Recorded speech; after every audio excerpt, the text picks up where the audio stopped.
আর কত রজনী, দোলা, ফারিয়া, ইরা, লামিয়া, আসিয়া। এরপর কে?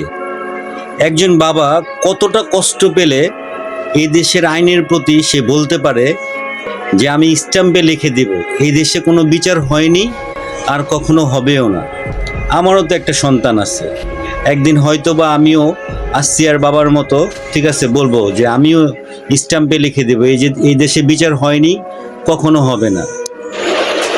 তাই মাননীয় রাষ্ট্র, সামনে ঈদুল আজহা, আমাদের এবারের ঈদের উপহার হোক রামিসার খুনিকে প্রকাশ্যে ফাঁসি। এই কাজটি করে বাংলার 18 কোটি মানুষকে ঈদ উপহার দিন।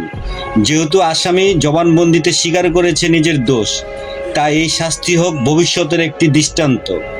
আর কোনো নরপিশাচ যেন এই সাহস করতে না পারে। এই মুহূর্তে বাংলাদেশের মানুষের জন্য এর থেকে বড় উপহার আর হতে পারে না।